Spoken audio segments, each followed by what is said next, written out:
Hey everybody, it's Jeremy. Welcome back to Lucid's Tournament Game 7, where we are playing Helheim. It is turn 19. Let's jump into things. Okay, so we've got a couple of important battles. Well, I think couple is incorrect. I think we've got one important battle. But we've got a couple of battles, and we've got some other stuff. So let's check it out. We've found two magic sites in Ring. We found a leper fins and a quicksand. This is good. We'll check those out here in just a second. We have a battle in Unbeloth. Let's watch. So this is where we jumped from our cap all the way up to the province that we had previously lost at, Unbeloth. And it looks like we should win just fine. Come in, annihilate them. And pretty good. Alright. Easy peasy. We lost one hell hurting there. When did we lose the hell hurting? Was it in that initial foray? Let's see.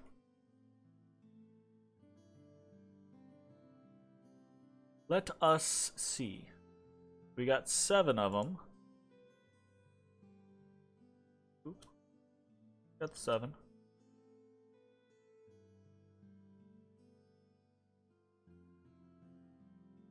Still got the 7.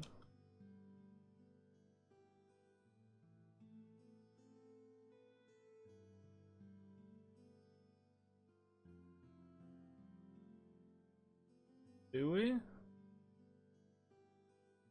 Nope, we're down to 6. I just lost one, and I have 0. Where did we lose one? Unit overview. When did he die? Ah, he moved in here. Okay, so it was he moved down here, and the chieftain just killed him like outright. Just boom. Chieftain hit hell hurting with light lance for 15 points of damage. Bam! Oof. That is unfortunate. That was, like, perfect hit. Okay, cool. Lost a hell hurting there. We'll skip the Sarmatia battle for now, because that's the big one. We have a battle in Glimmering Field, so let's watch this. This is the majority of his big army coming back for us. Okay, so we've got a squad of Oirapatas in the front. Screen of Oirapatas in the back. We've got a midsection with some warrior sorceresses and then 2 of his gods. We've got Woe and the white mage Pain, who has a chest wound and a never healing wound. So that's cool.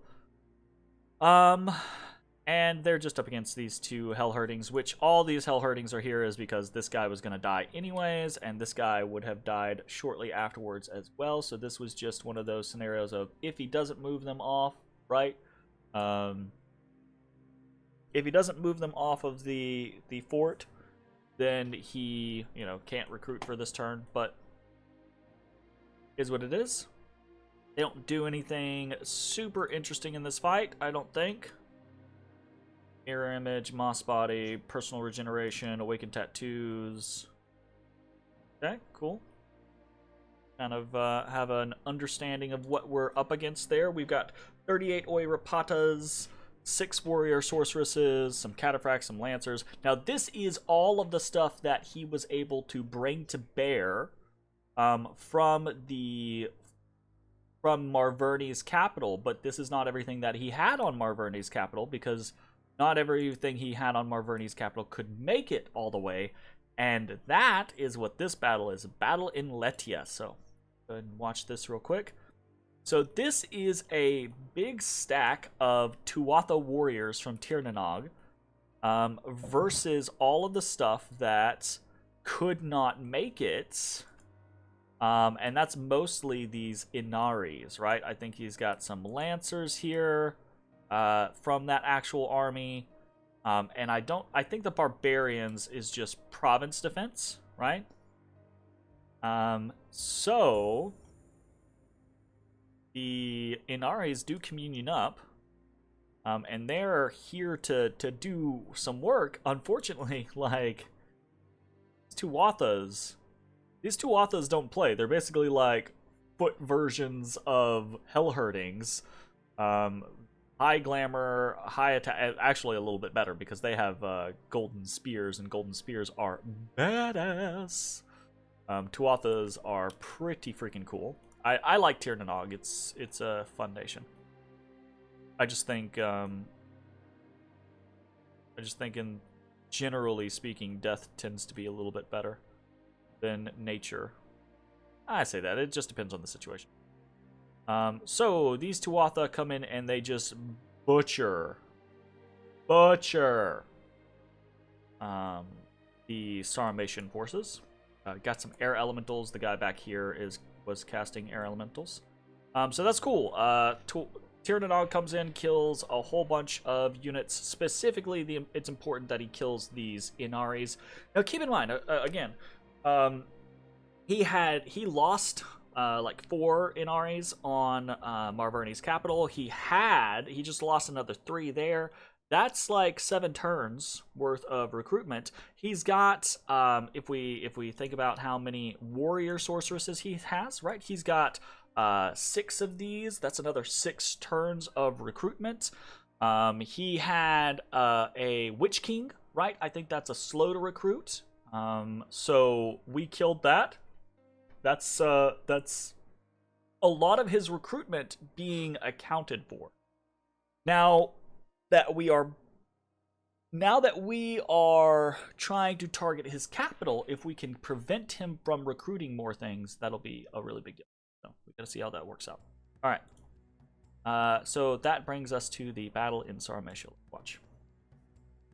Oh, and I guess I spoiled things. You're like, Witch King? Where the fuck did we fight a Witch King? We fight a Witch King here. It's maybe we fight a Witch King here. Yeah, we fight 2 Witch Kings here.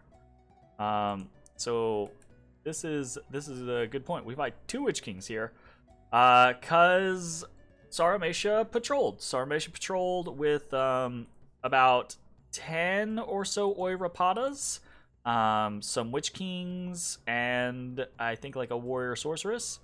And we've got our whole force. Let's watch this from a high overview. Alright, so all these raiders are coming forward. They're going to be annoying with their composite bows.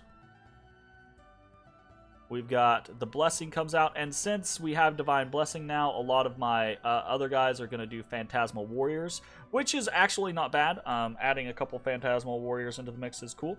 So we get a group of Raiders. No, actually, this is the Lancers. A group of Lancers meets our northern flanking force. The southern flanking force is undeterred. Our mid meets with their raiders. They're gonna chop those guys up, easy peasy. The northern force is making short work of those lancers. Our southern flanking force is now in the rear with the Oirapatas, and Oirapatas are tough, right? So this is gonna be dangerous. Our northern flanking force has finished off the lancers and is now coming in. Southern flanking force is there. We're dying, but we're killing. It's a rough life.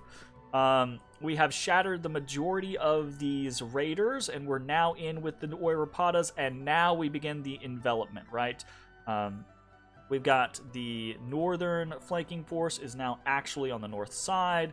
We've almost completely surrounded these guys. We're down to 2 Hellherdings from the southern flanking force. They did a great job back here, killing off undead, battling it out. Unfortunately, so we've got this Witch King, and he is all but entirely surrounded. He is dead now.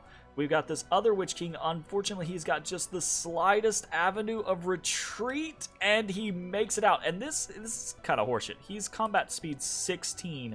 We're combat speed 26. Watch this. We go to chase him. Hit him. This type of thing frustrates me.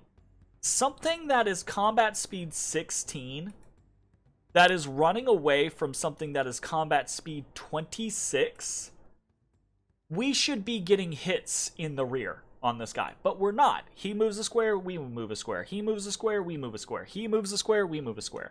And that's kind of horseshit, right? Like, I don't know a lot about how combat speed works in this game. It's not something that really comes up a whole lot. It's basically, you move fast, right? And that's all that matters, right? But there's got to be some threshold, right, where a creature moves fast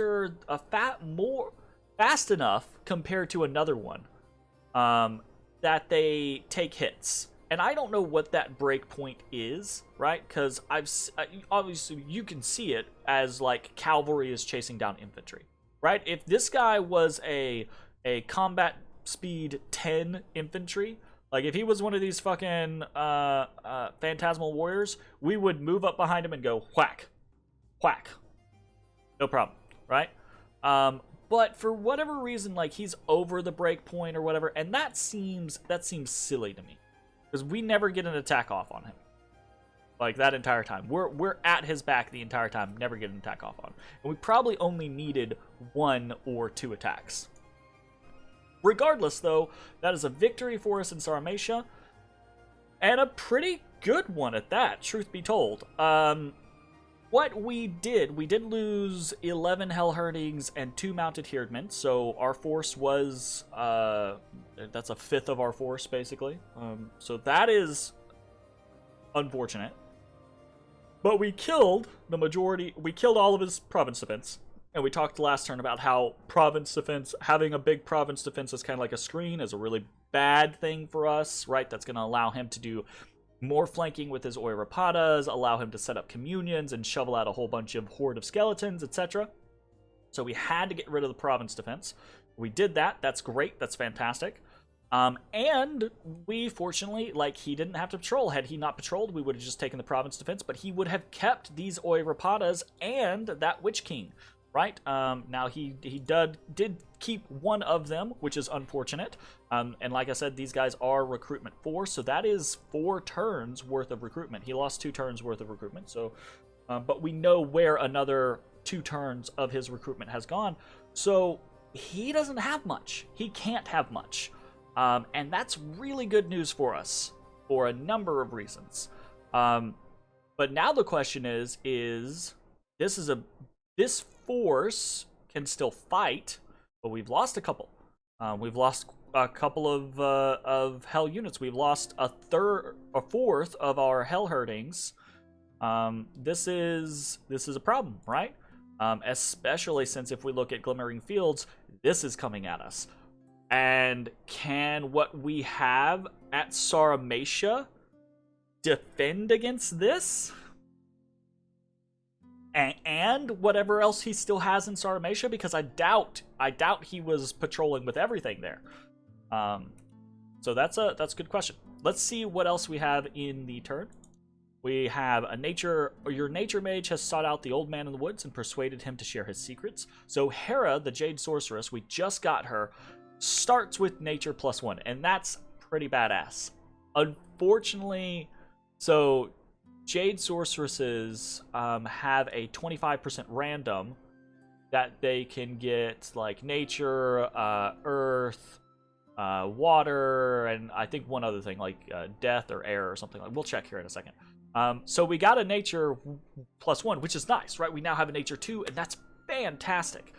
It would have been really cool if we'd like got that super lucky, already get the nature 1 random and then get a nature 1 event, and then we had a nature 3. That would have been like the luckiest thing in the world. That would have been really cool. But we'll make do, right? Also, this gets us a Woodhenge Druid, which is just nature 1, so no big deal. But I mean, it's another researcher, so that's cool. In Ard, we had a witch get caught, and while she was being drowned, she uttered a dark curse, so we have misfortune +3, which is unfortunate, but it does give us magic +2. Probably not going to matter. And then in Lyratos, a treasure has been found. Fuck yeah, we were just talking about how we needed our first big gold event. And I couldn't remember if I'd gotten gold. I think I'd gotten gold before, but I do not think it was this much. So we got 625 gold, very nice, plus 2 fire gems, and a Crown of Command. Crown of Command is good. Good. We started to destroy the fort in Sarmatia, and we have a new famous hero. New famous hero is Hearst 2, who actually ran from that battle, and is not doing very good, but he now has heroic toughness, which means he has more hit points. Great. Fantastic. Alright, what are we doing this turn? Okay, I spent a fair amount of time trying to think about what we needed to do this turn. On Sarmatia itself, we have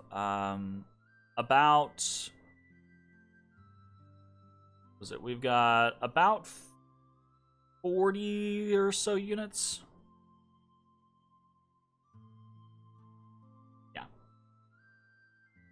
And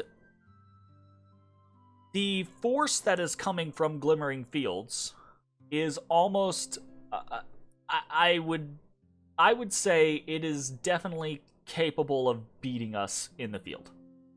On its own. Not even thinking about all the rest of the stuff. On its own, it is capable of beating us in the field, and that is a problem. Except, we have time. I believe.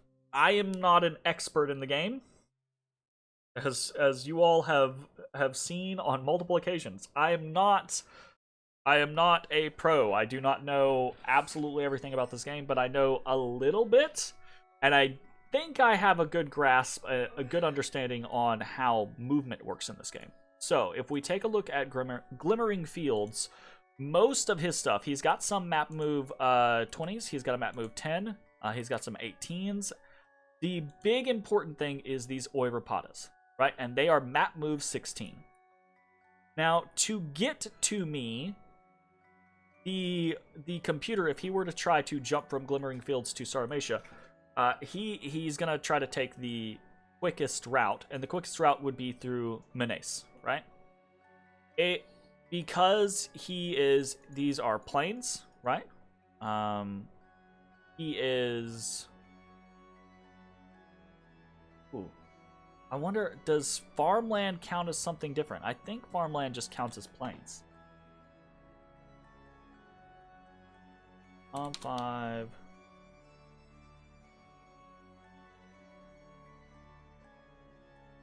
I believe it just counts as...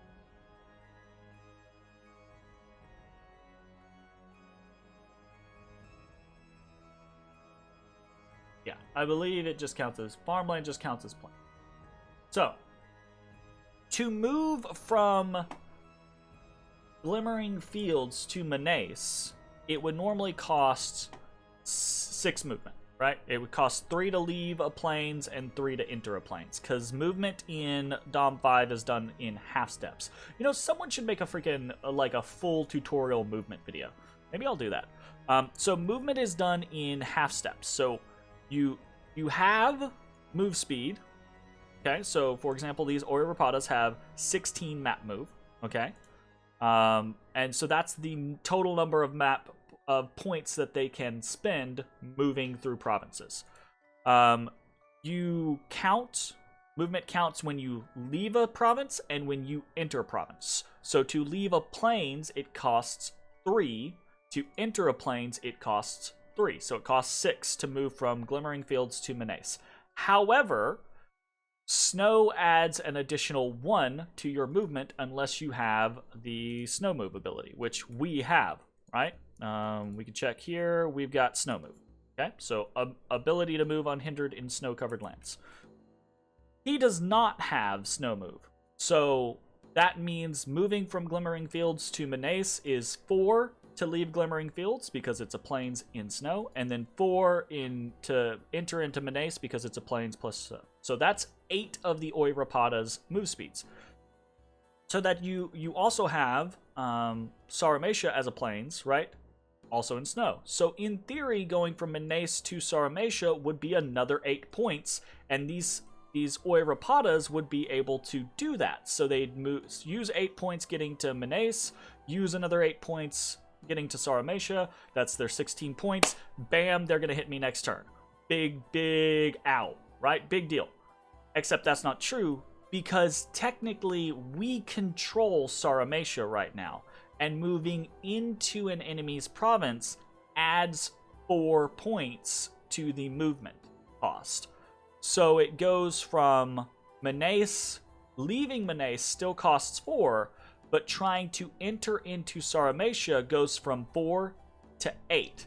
So it actually takes 20 move, if I'm calculating this right, it takes 20 move to go from Glimmering Fields to Saramatia, which means this army, or at least these Oirapatas, cannot make it to me this turn. And that's a big fucking deal. That's a big deal, because that means not only can I reinforce this turn with Hearst 12 and Hearst 5, right? So we've got 6 units here, and we've got another 6 here. So we replenish from our losses in this battle. That's very important, okay? Because that puts us on a more competitive playing field with the army here, okay? But also that means we're going to be able to reinforce next turn if he does move into Menace with the intention to attack us on the following turn. We will still be able to move one more set of units, and that set of units is going to be led by her 16, and it is going to be a group of Valkyries. Now, Hellherdings are better than Valkyries, right? They're better stat-wise. They have more attacks, but Valkyries have flight. And we've seen that he is doing some interesting, like, catches. So this might not actually work. But if he sees our formation and he decides, okay, he's not doing anything weird. He's not, like, flying into my rear. We can spread out our Oirapatas on the front to catch his flanking stacks. If he does that, what this little fly squad is going to be able to do is it's going to be able to jump in and potentially annihilate his god or any Inaris or anything like that he might actually still have there. And even if he doesn't do that, even if he just uses a screen in the back, that means he's splitting forces, right? We have this whole big chunk versus his, so it's like 38 Oirapatas, right? But if we have 50 Hellherdings ramming into his front, and he's got his Oirapatas split to where he's got even 10 of them, just 10 of them in the back to, like, act as a screen, that means we have a much better chance of overwhelming his front, right?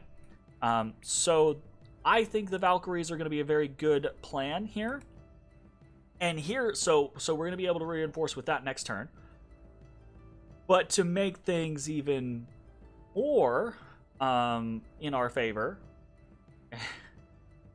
we got a big chunk of gold this turn. We're going to use it. Mercenaries being hired and spawning is one of the last things that happens in the turn order. So movement and battles happen first. So if you are on a province and you are going to get attacked that turn, like if you there's an army moving towards you and you're going to get attacked that turn, you can't just hire mercs and reinforce yourself, right? Because the battle will happen before the mercs get hired and spawn in. But since it is going to take him 2 turns in order to reach us, we are hiring both the Blackbone Pirates, which is 25 men, and we are hiring Dante Stingers, which is another 30 men. Now, I don't actually know how well off Dante Stingers are, so this might not actually be a good purchase. And neither of these are good purchases. We are expending a great deal of money to hire both of these. We are way overspending to do this. But the reason why we are way overspending to do this is because if we get them, it puts things way more in our favor.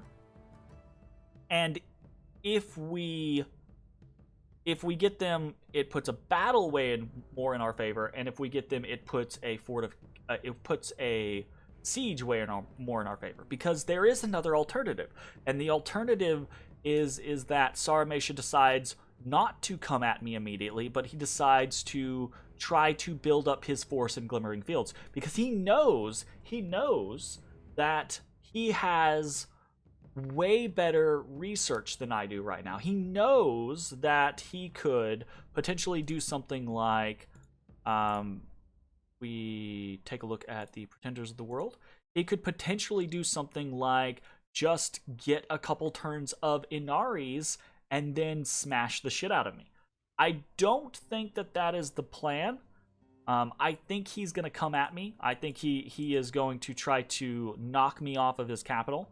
And the mercenaries are going to help defend against that partially. Let's be honest, right? They're gonna just eat lance charges and get killed, and probably get foul vaporized and die, right? But having an additional 50 bodies to bog down his Oirapatas while I kill things is going to be a big deal. So that's why we are spending way more money. One, most of this money is money that we just got for free, right? We just got a fortune event. It was a opportune time. We just got almost all of this money is money that we did not plan on having. So, why not put it to good use immediately? And that's what's going on in Sarmasha. We've got a couple of other little things going on. We are moving our units around for site searching. We've got Svart 1 moving into Srim Clever. Hopefully, swamps have a much higher chance of spawning magic sites. The hope is to get something there. Oh, we didn't talk about what we found here in Rame yet. We found a leper fence, which does spread deadly diseases, which is unfortunate, but it does also have a water gem and 2 death gems, so that is very nice. So we're up to 6 death gems and 1 water gem now. Quicksand is 1 earth gem, so we're up to 2 earth gems. Very good. We're going to go site search in Srim Clever. We're also sending Jade Source 1, who is a Nature 2, out to site search in Srim Clever as well. And we're going to keep hiring Jade Sorceresses for a little bit. We're trying to get potentially more Nature 2s or potentially more water or some Water 2s. Because either of those would be nice in breaking us into more paths. Now, we do have a Nature 2, but having more is going to be more reliable. Over in Kohnberg, we're continuing to recruit Van Heers and Heerdmen, forging Owlquills, sneaking people over to Helheim to actually lead armies. We're probably only going to try... So next turn, we're going to have another Svartalf. We're probably only going to try once or twice more to get a Earth 3 Svartalf. If we don't get it, in the next, we're probably not going to go make more than 5 Svartalfs, because Svartalfs are good, but they're not that good. And push come to shove, I'll just get up to construction 4, and I'll make some earth boots, and then make dwarven hammers with those. Svartalfs are expensive, and more specifically, they have a high upkeep cost, so I do not want too many of them.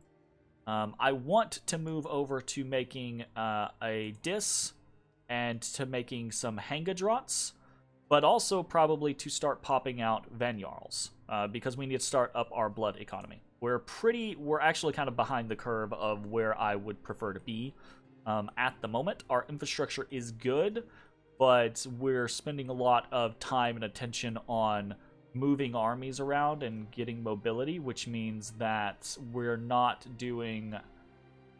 spawning a lot of the other shit that I want to recruiting a lot of the other shit that I want to recruit. So we are building a lab in Osens, which is going to be good. That's going to allow us to start recruiting Van Jarls and Van Heers there. And that's pretty much the turn. So Pretty exciting, pretty interested to see how things go in Sarmatia.